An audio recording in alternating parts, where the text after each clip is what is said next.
పూలే అంబేద్కర్ జనజాతర కార్యక్రమ అధ్యక్షులు కేవీపీఎస్ నగర అధ్యక్షులు దశరథ్ గారు, ఈ కార్యక్రమ ముఖ్య అతిథులు అభినవ అంబేద్కరుడు 86 సంవత్సరాల వయసులో కూడా ఇంతగా యాక్టివ్గా ఇట్లాంటి కార్యక్రమాల్లో చురుకుగా పాల్గొంటున్నటువంటి 14 గంటల పాటు మీకు ఆయన ప్రసంగాలు ఉన్నాయి. ఏకదాటిగా 14 గంటలు అంబేద్కర్ మీద మాట్లాడినటువంటి గొప్ప మహనీయుడు జేబీ రాజు గారు వేదిక మీద ఉన్నారు. వారికి అదేవిధంగా కేవీపీఎస్ మేడ్చల్ జిల్లా అధ్యక్ష కార్యదర్శులు కృపాసాగర్ గారు, బాలపీరు గారు, కేవీపీఎస్ హైదరాబాద్ నగర కార్యదర్శి బిట్ర సుబ్బారావు గారు, తెలంగాణ సామాజిక కార్యకర్త తెలంగాణ శ్యామ్ గారు, అనేక మంది సామాజిక ప్రజా సంఘాల నాయకులు ప్రముఖులు చాలా మంది వచ్చారు. సోదరీమణులు కూడా వచ్చారు, రిటైర్డ్ ఎంప్లాయీస్ కూడా వచ్చారు. అందరికీ నా తరపున కేవీపీఎస్ తెలంగాణ కమిటీ తరపున మీ అందరికీ ముందుగా జై భీమ్ లాల్ సలాం తెలియజేస్తున్నాను. పూలే అంబేద్కర్ జనజాతర సభలు ఏప్రిల్ నెల మొత్తం రాష్ట్ర వ్యాప్తంగా నిర్వహించాలని కులవివక్ష వ్యతిరేక పోరాట సంఘం కేవీపీఎస్ నిర్ణయం తీసుకుంది. ఆ వెలుగులో నిన్న కల్వకుర్తిలో ప్రారంభమైంది. ఈ నెల 30వ తారీఖు వరకు 18 జిల్లాల్లో పూలే అంబేద్కర్ జనజాతర సభలు జరుగుతున్నాయి. ఈ సభల యొక్క ముఖ్యమైనటువంటి ఉద్దేశం ఏమిటి అనేటువంటి విషయాల్ని నేను రేఖామాత్రంగా కొన్ని విషయాలు మీ దృష్టికి తెస్తాను. మొదటి విషయం, మహాత్మా జ్యోతిబా పూలే, డాక్టర్ బిఆర్ అంబేద్కర్ అంటే భారతదేశంలో ఒక కులానికి సంబంధించినటువంటి వాళ్ళు, ఆ కులంలో కూడా అంటరాని కులానికి సంబంధించినటువంటి వాళ్ళు. కాబట్టి వాళ్ళ గురించి ఈ సమాజం ఏమి నేర్చుకోవాల్సి ఉంటుంది, వాళ్ళు సహజంగానే కులం రీత్యా తక్కువైనటువంటి వాళ్ళు ఊరికి చివరిలో ఉంటారు, అన్నిటికీ దూరంగా ఉంటారు, అనేక అవమానాలు భరిస్తారు, వివక్షను భరిస్తారు. ఇవన్నీ అనుభవిస్తున్నటువంటి వాళ్ళు ఈ దేశంలో ఏ చరిత్రను సృష్టించగలరు అనేటువంటి అనేక అనుమానాలు ఉంటాయి. కానీ ఈనాడు ఈ కుర్చీలలో ఈ సభలో నేను మాట్లాడటం, నా ఎదురుగా మీరు కూర్చోవటం అంటే ఈ దేశంలో ప్రజలకు ప్రజాస్వామిక హక్కులు, ఈ దేశంలో ప్రజలందరికీ నాగరిక విలువలు, ఈ దేశంలో ప్రజలందరికీ చదువుకునేటువంటి అవకాశం, ఈ దేశంలో ప్రజలందరికీ భూమి మీద హక్కు ఉంటుందని చెప్పినటువంటి అవకాశం, ఈ దేశంలో పరిశ్రమల్లో కార్మికులకు యాజమాన్య వాటా ఉంటుందని చెప్పినటువంటి బాబాసాహెబ్ అంబేద్కర్ యొక్క ఆశయం, ఇలాంటి అనేక విషయాల్ని మన ముందు పెట్టినటువంటి మహనీయులు ఎవరంటే మహాత్మా జ్యోతిబా పూలే, డాక్టర్ బాబాసాహెబ్ అంబేద్కర్. జ్యోతిబా పూలే జీవితాన్ని ఒక్కసారి మనం పరిశీలిస్తే, ప్రత్యేకించి 1848వ సంవత్సరం, ఆ సంవత్సరంలో పూణేలో మొట్టమొదటి పాఠశాల నెలకొల్పాడు పూలే. పూణే పట్టణంలో జ్యోతిబా పూలే బాలికా పాఠశాలను నెలకొల్పాడు. ఆ పాఠశాల పెట్టాలంటే ఎవరు ఇల్లు కిరాయికి ఇవ్వనటువంటి పరిస్థితి. ఒక ముస్లిం కుటుంబం సాయంతో ఆ పాఠశాల నెలకొల్పాడు. ప్రపంచంలో 2 ముఖ్యమైనటువంటి పరిణామాలు జరిగినాయి అప్పుడే. మొదటిది, కారల్ మార్క్స్ ప్రపంచ తత్వవేత్త, ఒక మనిషిని మరొక మనిషి దోచుకునేటువంటి దోపిడీ వ్యవస్థ అంతం కావాలి, సమసమాజం రావాలి అని చెప్పేసి కోరినటువంటి కారల్ మార్క్స్ ఆ రోజు కమ్యూనిస్టు మేనిఫెస్టో తయారు చేశాడు. ఆయన చనిపోయినప్పుడు 7 మనుషులు మాత్రమే ఉన్నారు ఆయన శవం దగ్గర. ఆయన రాసిన సిద్ధాంతం ప్రపంచంలో 230 దేశాలుంటే 230 దేశాల్లో ఆయన సిద్ధాంతం బతికున్నది ఈ రోజుకి. ఆయన రాసినటువంటి దాస్ క్యాపిటల్ మీరు భగవద్గీత కంటే, ఖురాన్ కంటే, బైబుల్ కంటే, అమెజాన్ కానీ అనేక సంస్థల్లో మీరు చూడండి, అంత ఎక్కువగా ప్రపంచ ప్రజల్ని ప్రభావితం చేసినటువంటి గ్రంథం ఏంటంటే అది కారల్ మార్క్స్ రాసినటువంటి గ్రంథం. ఆ గ్రంథం కూడా 1848లోనే ఆవిష్కరించబడింది. అమెరికాలో మహిళలు స్త్రీ విముక్తి ఉద్యమాన్ని కూడా ప్రారంభమైంది 1848లోనే. ఆ టైంలోనే ఒక పాఠశాల నెలకొల్పినటువంటి పూలే 1873లో సత్యశోధక్ సమాజ్ని స్థాపించి, సత్యశోధక్ సమాజ్ ద్వారా వేల సంవత్సరాలుగా ఈ దేశంలో పట్టి పీడిస్తున్నటువంటి మనస్మృతి దాస్య శృంఖలాలని తెగరెనికినటువంటి త్యాగధనుడు ఎవరంటే మహాత్మా జ్యోతిబా పూలే అనేటువంటిది నేను చెప్పదలిశాను. ఎందుకని? జ్యోతిబా పూలే ఏం చేశాడు? భర్త చనిపోతే భర్త చితిలోనే బతికున్న భార్యను తీసుకుపోయి తగలబెట్టాలి అని చెప్పింది. దాని పేరు సనాతన ధర్మమైన, దాని పేరు బ్రాహ్మణ ధర్మమైన, దాని పేరు ఇంకో ఏ ధర్మమైన, హిందూ ధర్మమైన, ఆ ధర్మం వేల సంవత్సరాలు ఈ దేశాన్ని పట్టి పీడించింది. ఆ రోజుల్లో భర్త చనిపోతే వితంతువులకి తిరిగి పెళ్లి చేసుకోవాల్సిన అవకాశం ఉండాలి అని చెప్పేసి వితంతువులకి పునర్వివాహాలు చేసినటువంటి గొప్ప సామాజిక విప్లవకారుడు మహాత్మా జ్యోతిబా పూలే. ఎంత గొప్ప మహానుభావుడు అంటే కేవలం అస్పృశ్యులైనటువంటి శూద్ర మహిళలే కాదు, బ్రాహ్మణ వితంతువు కూడా. బ్రాహ్మణ వితంతువు గర్భావతి అయితే నీకు పుట్టబోయేటువంటి బిడ్డకు మేము బాధ్యత వహిస్తాం రా తల్లి అని చెప్పేసి తన ఇంట్లోనే ప్రసవం చేయించడమే కాదు, తనకు పుట్టిన బిడ్డను నువ్వు చావొద్దు తల్లి, నన్ను చంపేస్తారు, నేను గర్భవతి అయినా నన్ను చంపేస్తారంటే నువ్వు చావొద్దు తల్లి, నువ్వు చావకూడదు, నీకు పుట్టబోయే బిడ్డకు కూడా మేము బాధ్యత వహిస్తామని చెప్పినటువంటి గొప్ప మహానుభావుడు. బాధ్యత వహించడమే కాదు కదా, తన కొడుకును, ఆమెకు పుట్టిన బిడ్డనే, బ్రాహ్మణ వితంతువుకు పుట్టిన బిడ్డను తాను చేరదీసి ఎంబీబీఎస్ డాక్టర్ను చదివించి చివరికి ప్రజాక్షేత్రంలో ప్రజాసేవలో వాళ్ళు ప్రాణాలు అర్పించినటువంటి త్యాగధనులు పూలే దంపతులు. అలాంటి వాళ్ళు ఈ దేశంలో సామాజిక విప్లవకారులు కాక ఏమవుతారు? ఆ రోజులలోనే మీ పిల్లలకి పండగలు, ఉత్సవాలు, మూఢనమ్మకాలు, ఛాందస భావాల పేరు మీద డబ్బులు ఖర్చు పెట్టకండి. మీ పిల్లలకి పలకలు కొనియండి, బలపాలు కొనియండి, మీ పిల్లలకి బట్టలు కొనియండి అని చెప్పిన మహానుభావుడు జ్యోతిబా పూలే. వాళ్ళు చదువు చెబుతున్నారని తన భార్యని 9వ ఏటలో భార్యను పెళ్లి చేసుకొని, ఆయనకు 13 సంవత్సరాలు, వాళ్ళ భార్యకు 9 సంవత్సరాలు, సావిత్రిబాయి పూలే. పాఠం చెప్పడానికి పిల్లలందరికీ పాఠాలు చెప్పడానికి పోతా ఉంటే శూద్రులు విద్యను అభ్యసించరాదు, చదివితే నాలుక కొయ్యాలి, వింటే చెవుల్లో సీసం పోయాలనే తప్పుడు సిద్ధాంతం ఉంది కదా. ఆ తప్పుడు సిద్ధాంతం వల్ల ఆమె పోతా ఉంటే ఆమె మీద పేడ జల్లారు, రాళ్ళు విసిరారు. చివరికి అమ్మా సావిత్రి, నీ మీద పేడ జల్లినా, రాళ్ళు విసిరినా, ఉమ్మేసినా, ఏమి చేసినా నువ్వు ఇంకో చీర నీ సంచిలో పెట్టుకొని పోతల్లి. మన శూద్ర సమాజం అంటే, అట్టడుగు వర్గాలంటే, అస్పృశ్యులంటే, పేదలంటే వీళ్ళందరూ 185% మంది ఉన్నారు. ఈ 185 మందికి చదువు రాకపోతే ఈ దేశం ఆధునిక యుగంగా ఎట్లా మారుతుంది? ఆటవిక యుగంగా ఉంటుంది తప్ప ఆధునిక యుగంగా ఉండదు ఈ దేశం అని చెప్పి ఆమెను ప్రోత్సహించి భారతదేశానికే తన ఇంట్లో తానే మొదటి గురువై ఈ దేశానికే మొట్టమొదటి బడిపంతులను తయారు చేసిన గొప్ప త్యాగధనుడు మహాత్మా జ్యోతిబా పూలే. చివరికి ఏం చేశారు? వీళ్ళు చదువు చెప్తారా శూద్రులకి, చంపేద్దాం వీళ్ళిద్దరిని అని చెప్పేసి ఆ రోజు ఉన్నటువంటి బ్రాహ్మణులు ఏం చేశారంటే పెద్ద కుట్ర చేశారు. 2 రౌడీ షీటర్స్ వాళ్ళ ఇంటికి పంపారు, గండ్రగొడ్డలు ఇచ్చి పంపారు. ఎట్లా చదువు చెప్తావు అని చెప్పి గండ్రగొడ్డలు ఇచ్చి పంపిస్తే వాళ్ళ నరకడానికి వెళ్ళారు. వాళ్ళు నరకడానికి పోయి డోర్ కొడితే సావిత్రి లాంతరు పట్టుకొని వచ్చి చూస్తుంది. చూడగానే ఎవరు సావిత్రి అని చెప్పేసారంటే, ఎవరునండి, గండ్రగొడ్డలు పట్టుకొని వచ్చారు, మనల్ని చంపాలట, మనల్ని చంపితే వాళ్ళకే వస్తుంది అంటే చెరొక రూపాయి ఇస్తా అని చెప్పారట. ఆ రోజుల్లో రూపాయి అంటే ఇక మీరు అర్థం చేసుకోండి, చెరొక రూపాయి ఇస్తారట మిమ్మల్ని చంపితే అని చెప్పేసి వాళ్ళు చెప్పారు. అప్పుడు జ్యోతిబా పూలే ఎంత గొప్ప మానవతావాది మీరు ఆలోచించండి. ఏమన్నాడంటే, అమ్మా సావిత్రి, ఆ ఉట్టి మీద అన్నం ఉందో చూడుపో, వాళ్ళ ఆకలి కొని వచ్చి ఉంటారు, వాళ్ళకి అన్నం పెట్టు అంటాడు. ముందు అన్నం పెడతాడు, ఉట్టి మీద ఉన్నటువంటి అన్నం దించి వాళ్ళిద్దరికి పెడతారు. పెట్టిన తర్వాత వాళ్ళు అన్నం తిన్న తర్వాత వీళ్ళిద్దరూ వంగబడతారు, ఇక మమ్మల్ని నరకండి అని చెప్పేసి ఇట్లా వంగబడతారు. వంగబడితే వాళ్ళు గండ్రగొడ్డల్ని, ఇప్పుడు మీ ఆకలి తీరింది కదా, మేము చనిపోతే ఒక్కొక్క రూపాయి మీకు వస్తే మీ పిల్లల ఆకలి తీరుతుంది, కానీ చంపండి అని చెప్పేసి అప్పుడు వాళ్ళు వంగబడతారు. అప్పుడు గండ్రగొడ్డల్ని కిందెచ్చేసి, ఇంత గొప్ప మానవతావాదిని నేను చంపితే మా అంత మూర్ఖులు ఎవరు ఉన్నారని గొడ్డల్ని కిందేసేసి వాళ్ళిద్దరికి 2 చేతులు ఎత్తి దండం పెట్టి వెళ్ళిపోయినటువంటి పరిస్థితి ఉంది. ఒక రౌడీ షీటర్స్ సైతం, అంటే గుండాలు, హంతకులు సైతం వాళ్ళు కనువిప్పయ్యేటువంటి గొప్ప మానవతావాదులు వాళ్ళు. అందుకని అలాంటి వాళ్ళు ఆ పూణేలో కానీ నాగ్పూర్లో కానీ అనేక పట్టణాల్లో కరోనా, ఇప్పుడు మనం కరోనా అంటున్నాం కదా, ప్లేగు వ్యాధి సంభవించినప్పుడు అందరికీ సేవలు చేయటం, ప్రత్యేకించి సత్యశోధక్ సమాజ్ ఇట్లాంటి చేసినటువంటి గొప్ప త్యాగధనుడు. ఈ రోజు ఆయన అందరికీ విద్య కావాలని చెప్పి తన తుది శ్వాస వరకు పనిచేస్తే ఈ రోజు కేంద్రంలో బీజేపీ అధికారంలోకి వచ్చింది. నూతన జాతీయ విద్యా విధానం అని చెప్పి తీసుకొచ్చింది.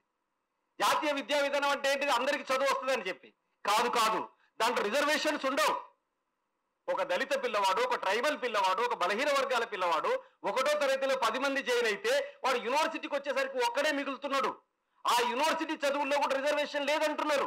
లేదనేసరికి ఉన్నత విద్య దాకా మీరు వస్తారా బిడ్డ, రాకూడదని చెప్పేటువంటి పద్ధతులలో కొత్త జాతీయ విద్యా విధానాన్ని తీసుకొచ్చింది నరేంద్ర మోడీ సర్కార్. అంటే జ్యోతిబా పూలే ఆశయాలకు విరోధిగా ఉంది కేంద్రంలో మనువాద సర్కార్ అనేటువంటిది గుర్తుపెట్టుకోవాలి. పూలే ఏం చేశాడు? ఆ రోజు అర్చకుడు లేని పెళ్లి చేశాడు, బ్రాహ్మణుడు ఉండకూడదు పెళ్లిలో అని చెప్పేసి పూలదండలు మార్చి పెళ్లి చేశాడు. పూలదండలు మార్పిడి చేసి మొట్టమొదటి ఆదర్శ వివాహాన్ని తీర్చిదిద్దిన నాయకుడు మహనీయుడు జ్యోతిబా పూలే అనేటువంటిది మనం అర్థం చేసుకోవాలి.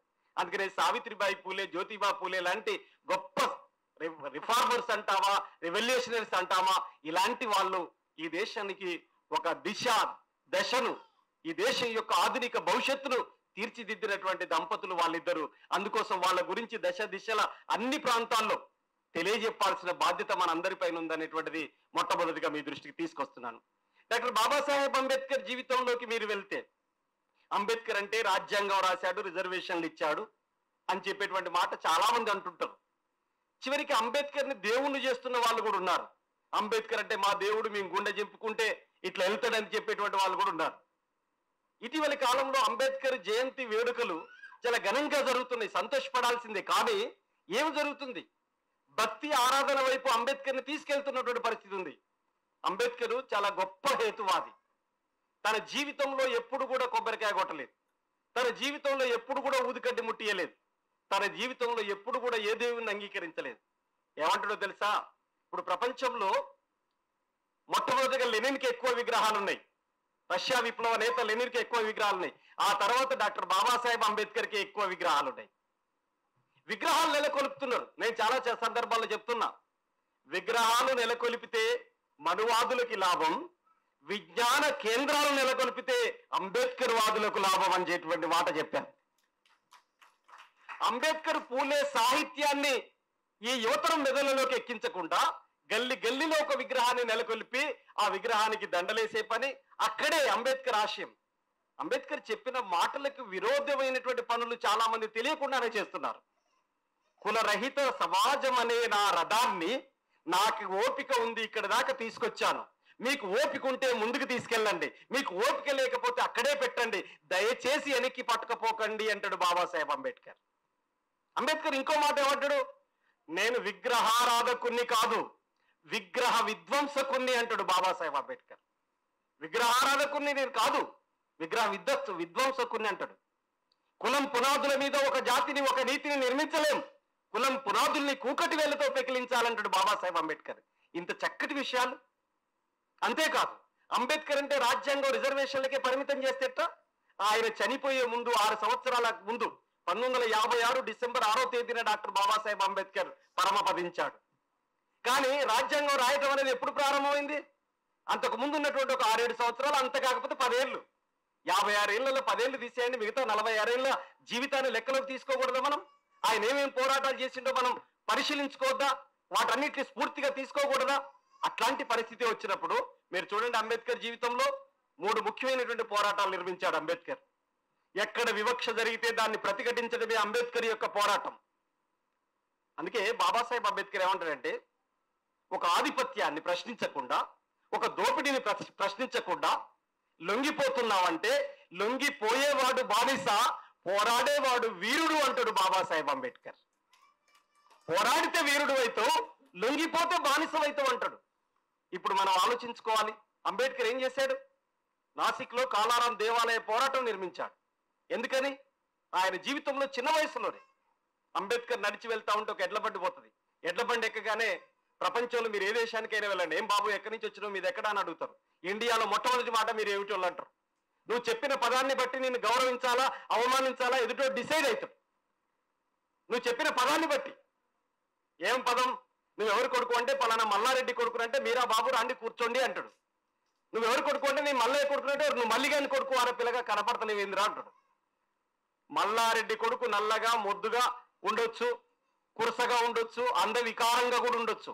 మల్లయ్య కొడుకు చాలా ముద్దుగా ఉండొచ్చు, బొద్దుగా ఉండొచ్చు, చాలా అందంగా ఉండొచ్చు. కానీ నువ్వు క్యాస్ట్ను బట్టి గౌరవించడం, అవమానించడం అనేటువంటి ఒక దుష్ట సంస్కృతి ఈ దేశంలో మాత్రమే కొనసాగుతుంది. క్యాస్ట్ అనేది ప్రపంచంలో మరే దేశంలో లేదు. ఇది చాలా దుర్మార్గంగా మీరందరూ చాలా మంది కరోనా జబ్బు, క్యాన్సర్ జబ్బు, ఎయిడ్స్ జబ్బు ఇవి చాలా ప్రమాదకరమైన జబ్బులు అంటుంటారు. కానీ కాదు, వాటికంటే ప్రమాదకరమైనటువంటి జబ్బు ఏంటంటే భారతదేశంలో క్యాస్ట్ జబ్బే అంతకంటే ప్రమాదకరమైంది అనేది నేను చెప్పదలిశాను.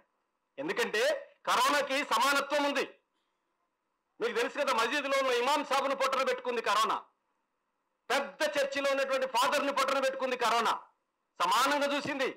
తిరుపతి వెంకన్న గుడిలో దాక్కున్నటువంటి గర్భగుడి దగ్గర ఉన్న పూజారిని కూడా పొట్టన పెట్టుకుంది, సమానంగా చూసింది కరోనా. కానీ క్యాస్ట్ ఏంటి? క్యాస్ట్ అందరినీ సమానంగా చూడవే. నువ్వు తక్కువ కులపొడి, నువ్వు దూరంగా ఉండాలి, నీకు ఇల్లు కిరాయియం, నువ్వు బట్టలు ఉతకడానికి నీ బట్టలు ఉతకం, నీకు క్షౌరం చేయం, నిన్ను బతుకమ్మ ఆడనీయం, నిన్ను దసరా రోజు జమ్మాకు తెంపుకోనియం, నీ ఫ్లెక్సీ కట్టకూడదు, నువ్వు ఊరుమ్మడి బావిలో నీళ్లు తోడుకోకూడదు, నువ్వు మనిషివి కాదు. ఏమిటిదంతా? ఏమిటి? ఇప్పుడు ఇటీవలి కాలంలో మీరు చూడండి, వీడీసీల పేరు మీద జరుగుతున్నది ఏమిటి?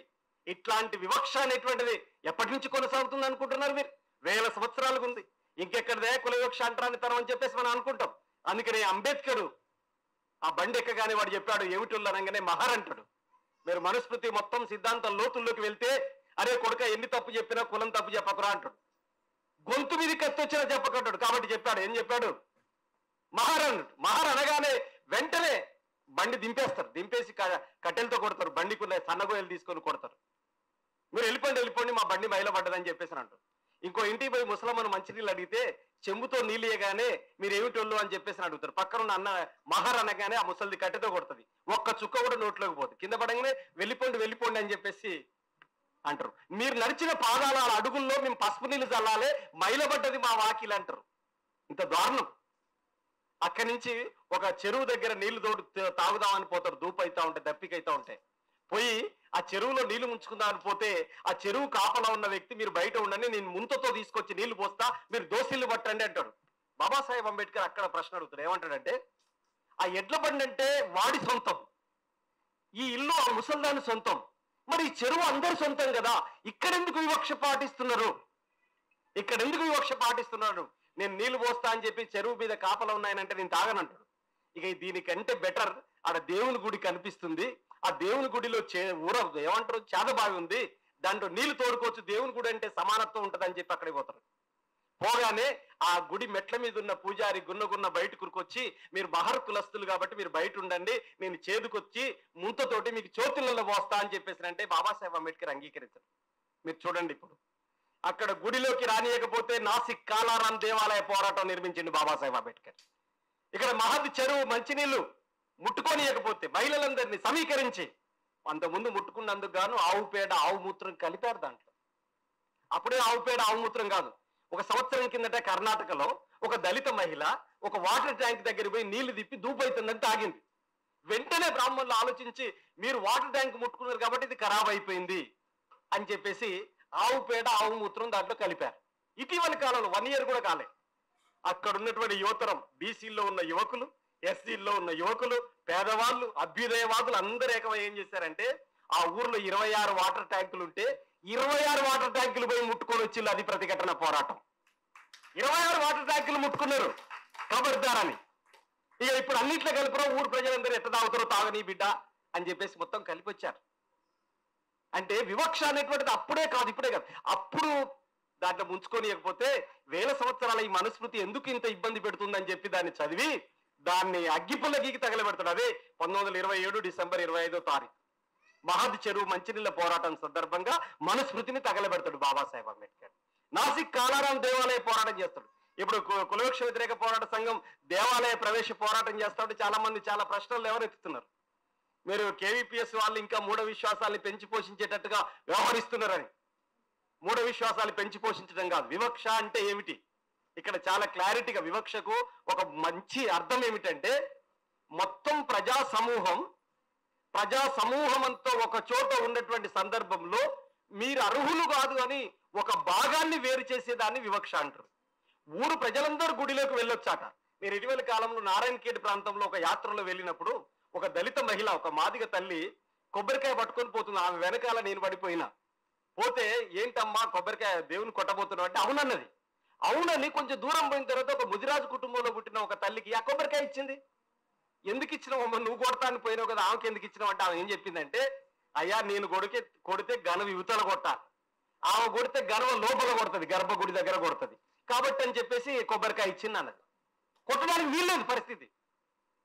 ఎంతటి విచిత్రం, చాలా మందికి తెలియదు కానీ కల్వకుర్తి దగ్గర క్యాస్ట్ సిస్టమ్ అనేది నిచ్చెనమెట్ల వ్యవస్థ.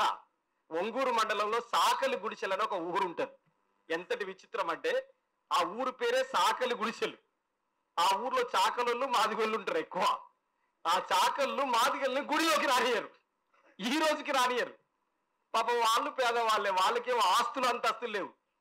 నేను మనుస్మృతి దాంట్లో ఏముంటది, నేను కూటికి తక్కువ అయితే కావచ్చు కానీ కులానికి తక్కువని కాదు అని చెప్పేసి ఉంటుంది సిద్ధాంతం. కాబట్టి మీరు మాదిగోళ్ళు అయితే మా సాకరుల కంటే తక్కువ, కాబట్టి మీరు గుడిలోకి రానియొద్దు అని చెప్పేసి పెట్టారు.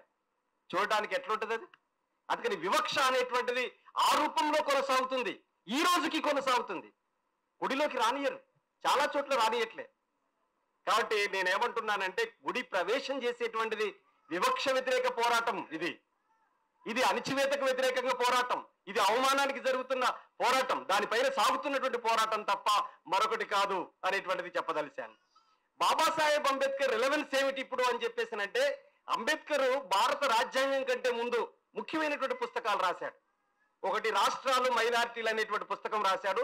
దాంట్లో క్లారిటీగా ఒక విషయాన్ని చెప్పాడు. అది ఈ రోజు ఈ పాలకులు అంగీకరిస్తారా అనేటువంటిది కీలకమైన పాయింట్. ఆ రాష్ట్రాలు మైనారిటీల బుక్కును అంగీకరించినందుకే భారత రాజ్యాంగాన్ని బాబాసాహెబ్ అంబేద్కర్ రాశాడు.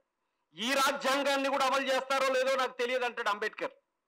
ఒకవేళ ఈ రాజ్యాంగాన్ని అమలు చేయకపోతే ఈ పాలకుల యొక్క వైఫల్యం వల్ల ఈ రాజ్యాంగాన్ని తగలబెట్టడానికి భారతీయ ప్రతి పౌరుడు సిద్ధమై వస్తాడు, అగిపులను పట్టుకొని వస్తాడు అంటాడు బాబాసాహెబ్ అంబేద్కర్. ఎందుకు? ఈ రాజ్యాంగం సత్ఫలితాలనిచ్చి మొత్తం దేశ ప్రజలందరికీ అన్ని రకాల హక్కుల్ని, అన్ని రకాల బాధ్యతల్ని కాపాడగలిగే పరిస్థితి ఉంటే దేన్ని హత్తుకుంటారు. కానీ ఏలుతున్న పాలకుల యొక్క వైఫల్యం తేడా వస్తే ఎటువైపు పోతుందంటే రాజ్యాంగాన్ని తగలబెడతారు భారతదేశ యువత అని చెప్పేసి బాబాసాహెబ్ అంబేద్కర్ అంటాడు. అందుకనే భారత రాజ్యాంగం అంటే ఈ దేశ ప్రజలందరి గుండెకాయ. వేల సంవత్సరాల మనుస్మృతికి క్వైట్ ఆపోజిట్ భారత రాజ్యాంగం. అందుకనే రాష్ట్రాలు మైనారిటీల పుస్తకంలో బాబాసాహెబ్ అంబేద్కర్ ఏం చెప్తారంటే, భారతదేశంలో ఉన్న మొత్తం భూమి జాతీయీకరణ జరగాలంటాడు బాబాసాహెబ్ అంబేద్కర్. భారతదేశంలో ఉన్నటువంటి కార్మిక వర్గం, ఈ పరిశ్రమలలో కార్మికులకు గూఢ యాజమాన్య వాటా ఉండాలంటాడు బాబాసాహెబ్ అంబేద్కర్. ఈ విషయాన్ని ఎక్కడ చెప్పరు మన వాళ్ళు, ఎక్కడ చెప్పరు. కులం పునాదుల మీద ఒక జాతిని, ఒక నీతిని నిర్మించలేం. కులం పునాదుల్ని కూకటి వేలతో పెకిలించాలి అంటే ఏం చెప్పాడు బాబాసాహెబ్ అంబేద్కర్? కులం పునాదులు ఎక్కడున్నాయంటే ఏం చెప్పాడు బాబాసాహెబ్ అంబేద్కర్? కులం పునాదులు హిందూ మతంలో ఉన్నాయి, అంటే బ్రాహ్మణీయ వ్యవస్థలో ఉన్నాయి, ఈ దేశంలో భూస్వామ్య వ్యవస్థలో ఉన్నాయని చెప్పాను అంటాడు. అంటే భూస్వామ్య వ్యవస్థలో బ్రాహ్మణిజం, క్యాపిటలిజం ఈ రెండు నా శత్రువులు అని చెప్పేసి బహిరంగంగా ప్రకటించాడు బాబాసాహెబ్ అంబేద్కర్. ఎక్కడ దాపరికం లేదు, ఈ రెండు నా శత్రువులు అని చెప్పేసి ప్రకటించినటువంటి పరిస్థితి ఉంది. అందుకనే రాష్ట్రాలు మైనారిటీలు అనేటువంటి పుస్తకంలో చాలా క్లియర్ గా రాశాడు. అట్లాగే జాక్పాత్ తోడక్ మండలి పంజాబ్ లో కుల నిర్మూలన ఎట్టయితే జరుగుతుందో చెప్పండి అంబేద్కర్ అంటే ఆయన ప్రసంగానికి వెళ్తాడు. ప్రసంగానికి వెళ్లే ముందు మీరు రాసినటువంటి చిత్తు ప్రతిని మాకు పంపించండి అని చెప్పేసి పంపిస్తారు. పంపిస్తే ఏం జరిగింది, దీంట్లో కొన్ని మార్పులు చేస్తారా అని చెప్పి వాళ్ళు అడుగుతారు నిర్వాహకులు. ఒక కామా పులి స్టాప్ ను కూడా నేను మార్చానంటాడు బాబాసాహెబ్ అంబేద్కర్. ఏమిటో చెప్పండి అని చెప్పేసానంటే, కుల నిర్మూలన భారతదేశంలో ఎలా జరగాలి అని చెప్పేసానంటే, ఆర్థిక సమానత్వం, రాజకీయ సమానత్వం, సాంఘిక సమానత్వం సమపాలనలో జరగాలి ఈ దేశంలో అని చెప్పేసానంటాడు బాబాసాహెబ్ అంబేద్కర్. అందుకని కుల నిర్మూలన గ్రంథాన్ని రాశాడు అంబేద్కర్. ఈరోజు కులం పేరు మీద సంఘాలు పెడితే దాంట్లో ఉండే ఆర్థిక ప్రయోజనాలు, దాంట్లో ఉన్న వివక్షకు, అసమానతలకు వ్యతిరేకంగా పోరాటం చేయటం అనేటువంటిది అంబేద్కర్ విధానమే. అయినా కులం పేరుతో సంఘం పెట్టి మా కులం చాలా గొప్పది, మా కులం చాలా గొప్పది, మిగతా కులం పనికిరాదని చెప్పడం అనేటువంటిది మనువాద స్రవంతికి సంబంధించినటువంటి అంశం. ఇది మనం గమనంలో ఉంచుకోవాల్సిన అవసరం ఉంది. అందుకనే ఈరోజు బాబాసాహెబ్ అంబేద్కర్ రాసినటువంటి భారత రాజ్యాంగం మనుస్మృతికి క్వైట్ ఆపోజిట్. మనుస్మృతిలో భూమి శూద్రుల చేతుల్లో ఉండకూడదు, మనుస్మృతిలో చదువు శూద్రులకు ఉండకూడదు, మనుస్మృతిలో శూద్రులకు ఆస్తులు ఉండకూడదు, మనుస్మృతి లెక్కల ప్రకారంగా శూద్ర స్త్రీలకు ఆభరణాలు ఉండకూడదు, మనుస్మృతి లెక్కల ప్రకారంగా ఈ దేశంలో ఉన్నటువంటి శూద్రులకు, మెజారిటీ ప్రజలకి ఆయుధం పట్టుకునే హక్కు లేదు. ఈ దేశంలో ఉన్నటువంటి మెజారిటీ శూద్రులైనటువంటి వాళ్ళకి అధికారంలోకి వచ్చే హక్కు లేదు. కానీ బాబాసాహెబ్ అంబేద్కర్ ఏం చెప్పాడు? చట్టం ముందు అందరూ సమానులే, నిచ్చెన మెట్ల వ్యవస్థ సిస్టమ్ అంతం కావాలి, ఒక మనిషి పై మెట్టులో ఒక మనిషి కింది మెట్టులో ఉండటానికి వీల్లేదు, మనుషులందరూ సమానమే అని చెప్తాడు బాబాసాహెబ్ అంబేద్కర్. కుల మత భాష లింగ భేదం లేకుండా ఈ చట్టం ముందట అందరూ సమానులే అని చెప్తారు. ఈ భారత రాజ్యాంగం రాసి 75 ఏళ్ళుగా వస్తుంది కదా, 78 ఏళ్ళు అవుతుంది కదా భారతదేశానికి స్వాతంత్రం వచ్చి. ఇంకా సమానత్వం సాధించామా? బాబాసాహెబ్ అంబేద్కర్ భారత రాజ్యాంగాన్ని పార్లమెంటు ముందు ప్రవేశపెట్టే ముందు ఒక మాట చెప్పాడు, 1 మ్యాన్ 1 ఓట్ 1 ఓట్ 1 వాల్యూ అని చెప్పేసారంటాడు. ఈ దేశంలో ఉన్నటువంటి ప్రతి మనిషికి ఒకే ఓటు ఒకే విలువ ఉంటుంది అని చెప్పాడు. కానీ ఈ రోజు ఏం జరుగుతుంది మీరు చూడండి. ఏం జరుగుతుంది ఈరోజు? భారత రాజ్యాంగాన్ని అమలు పరచం మేము, దాని మీద ప్రమాణం చేసిన వాళ్ళే ఆ రాజ్యాంగాన్ని ఎలా చింపేయాలో ప్రయత్నం చేస్తున్నారు. మీకు తెలుసు కదా, 2023 ఫిబ్రవరి 25వ తేదీన తెలుగు యూనివర్సిటీలో ఆర్ఎస్ఎస్ కార్యకర్త కృష్ణారెడ్డి అనే వ్యక్తి మా భారత రాజ్యాంగం అంటే, మా ప్రాచీన భారత రాజ్యాంగం అంటే మా మనుస్మృతే మా ప్రాచీన రాజ్యాంగం అని చెప్పేసి ప్రకటించాడు కదా. అంటే భారత రాజ్యాంగం పనికిరాదని చెప్పాడు కదా. ఇప్పుడే కాదు కదా, అప్పుడే చెప్పారు కదా. ఆర్ఎస్ఎస్ చాలా స్పష్టంగా 1925లో ఏర్పడ్డప్పుడే చెప్పింది, ఈ రాజ్యాంగం ఇది అతుకుల బొంత రాజ్యాంగం. జపాన్ నుంచి, ఇటలీ నుంచి, అమెరికా నుంచి, ఆస్ట్రేలియా నుంచి ఈ రోజు తీసుకొచ్చుకున్నటువంటి అరువు తెచ్చుకున్న రాజ్యాంగం. మరి మనకేం రాజ్యాంగం ఉంది అప్పటికే అంటే? మనుస్మృతే మన రాజ్యాంగం. ఇంకో కొత్త రాజ్యాంగం ఏంటి? చాతుర్వర్ణ వ్యవస్థే మన రాజ్యాంగం. సాటి మనిషి మనిషి కాదని చెప్పడమే మన రాజ్యాంగం. అది వాళ్ళు చెప్పినటువంటి సిద్ధాంతం. అందుకని రాజ్యాంగాన్ని అంగీకరించలేదు వాళ్ళు. ఆ రాజ్యాంగాన్ని అంగీకరించలేదు కాబట్టి ఈ రాజ్యాంగాన్ని ముక్కలు చేయాలని చెప్పేసి చూస్తున్నారు. ఈ రాజ్యాంగాన్ని రద్దు చేయాలని చూస్తున్నారు. డైరెక్ట్ రద్దు చేస్తే దేశంలో ఒక పెద్ద ప్రతిఘటన ఎదురవుతుంది కాబట్టి వెనక్కి తగ్గి ఒక్కొక్క పేజీ చింపుతున్నారు.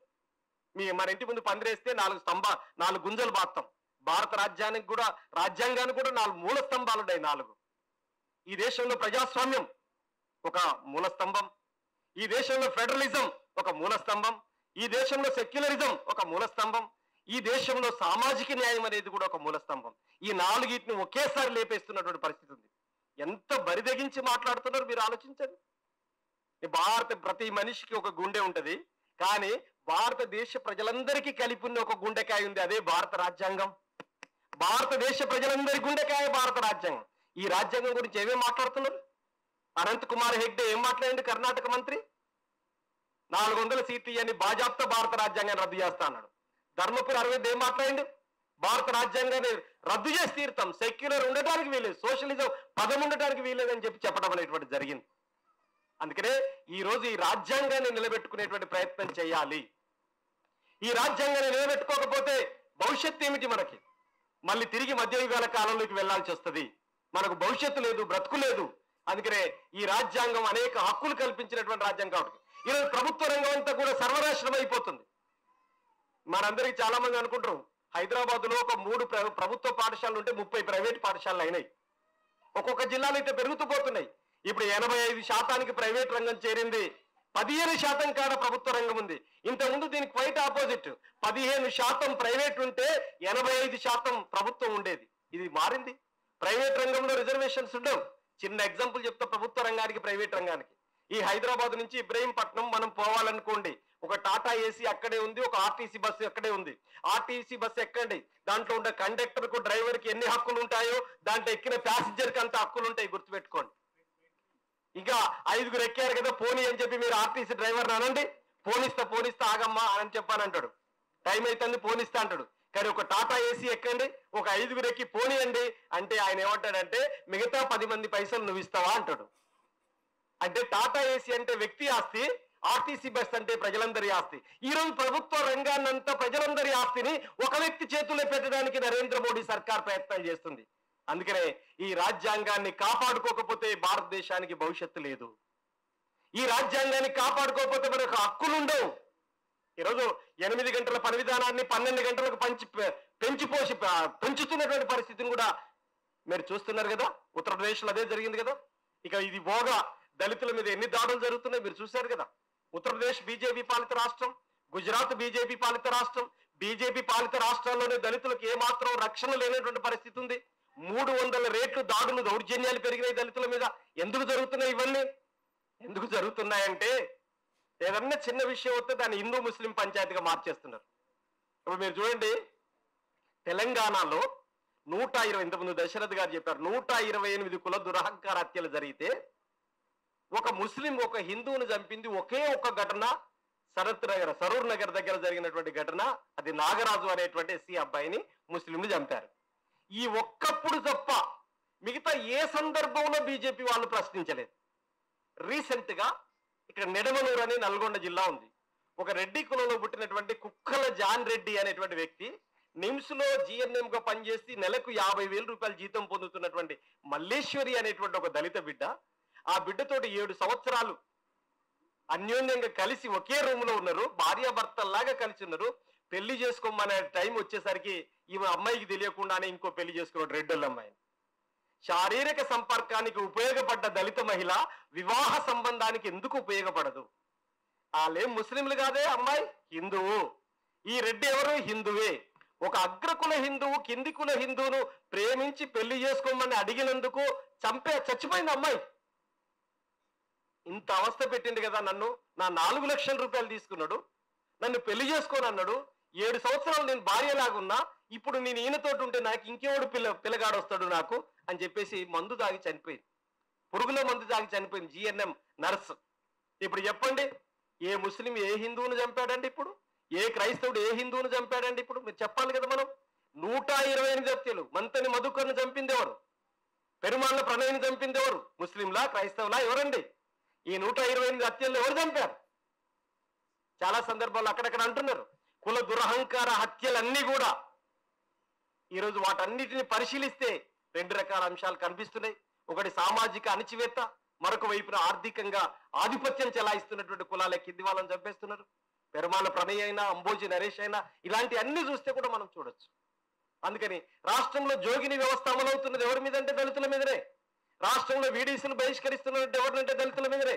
అది తాళరాంపూర్ అయినా, జక్రాన్ పెళ్ళైనా, ఇంకో చోటైనా సాంఘిక బహిష్కరణ చేస్తున్నటువంటి పరిస్థితి ఉంది. ఈ రోజు రాజ్యాంగం ఉంది, రాజ్యాంగం ఉంటుంది. ఆ ఊరుకు సర్పంచ్ ఉంటాడు, ఎంపీటీసీ ఉంటాడు, ఎమ్మెల్యే ఉంటాడు నియోజకవర్గానికి. కానీ వీడీసీ అని ఎక్కడ ఉంటుంది? విలేజ్ డెవలప్మెంట్ కమిటీ అట దాని పేరు. అందుకనే మిత్రులారా, ఇలాంటి పరిస్థితులలో భారత రాజ్యాంగ నిర్మాత బాబాసాహెబ్ అంబేద్కర్ రిలవెన్స్ ఏంటంటే ఈ దేశంలో సామాజిక అణచివేత తొలగిపోవటం, ఈ దేశంలో ఆర్థిక దోపిడీ తొలగిపోవటం అనేటువంటిది ఆయన యొక్క అంతిమ లక్ష్యంగా ఉంది. అల్టిమేట్ గా భారతదేశంలో కులం లేని సమాజం నిర్మించాలి అనేది బాబాసాహెబ్ అంబేద్కర్ యొక్క లక్ష్యం. ఈ వెలుగులోనే ఈ దేశంలో జరుగుతున్న ఆకృత్యాలకు వ్యతిరేకంగా కులవృక్ష వ్యతిరేక పోరాట సంఘం కృషి చేస్తున్నది. మీకు 1998 అక్టోబర్ 2వ తేదీన ఏర్పడ్డ KVPS ఆత్మగౌరవం, సమానత్వం, కుల నిర్మూలన అనే లక్ష్యాల సాధన కోసం ఏర్పడ్డ KVPS ఈరోజు ఈ రాష్ట్రంలో అనేక విజయాలు సాధించింది, అనేక నిర్బంధాలు ఎదుర్కొన్నది, అనేక కేసులు ఎదుర్కొన్నది. మీ అందరికీ తెలిసి ఉండాలి, ఈ రాష్ట్రంలో SC/ST కమిషన్ సాధించింది కులవృక్ష వ్యతిరేక పోరాట సంఘం. ఈ రాష్ట్రంలో SC/ST సప్లాన్ చట్టాన్ని సాధించింది కులవృక్ష వ్యతిరేక పోరాట సంఘం. ఈ రాష్ట్రంలో ఈ రోజు వైకుంఠ ధామాలు ఏర్పడ్డాయంటే, శ్మశాన వాటికలు కావాలని చెప్పేసానంటే దానికోసం జీవో నెంబర్ 1235 సాధించింది KVPS.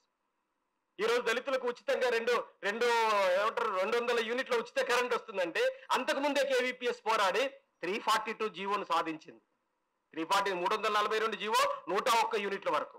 ఈ రోజు SC అబ్బాయిని కానీ అమ్మాయిని కానీ SC ఏతరులు ఎవరు పెళ్లి చేసుకున్నా కానీ 2,50,000 రూపాయలు వచ్చే జీవో నెంబర్ 12ను సాధించింది కులవృక్ష వ్యతిరేక పోరాట సంఘం. ఈ రాష్ట్రంలో దళితుల మీద ఎక్కడ దాడులు జరిగినా, దౌర్జన్యాలు జరిగినా పోరాడుతున్నది కులవృక్ష వ్యతిరేక పోరాట సంఘం. ఇలాంటి KVPS, ఇలాంటి మహనీయుల అడుగుజాడల్లో పనిచేస్తున్నటువంటి సంఘం. ఈ సంఘం కేవలం దళితుల తరపున ఉండే సంఘమే కాదు, ఆధిపత్యం ఎక్కడుంటే దాన్ని ఎదుర్కొనేటువంటి, ప్రతిఘటించేటువంటి సంఘంగా కులవృక్ష వ్యతిరేక పోరాట సంఘం ఉంటుంది. ఈ వెలుగులో పూలే అంబేద్కర్ జనజాతరలు రాష్ట్ర వ్యాప్తంగా జరుగుతున్నాయి. అనేక మంది ప్రముఖులు, పెద్దలు ఈ కార్యక్రమాల్లో భాగస్వాములు అవుతున్నారు. ప్రజల్ని ఎడ్యుకేట్ చేయడానికి ఈ జాతరలు జరుగుతున్నాయి. ఈ వెలుగులో హైదరాబాద్ సెంట్రల్ సిటీ, అదేవిధంగా మేడ్చల్ ఇట్లాంటి కమిటీలన్నీ కలిసి ఈ రోజు నిర్వహించిన ఈ సభకి నన్ను ఆహ్వానించి మీ మధ్యలో మాట్లాడించినందుకు మరొకసారి జై భీమ్, లాల్ సలాం తెలియజేస్తూ ముగిస్తున్నాను.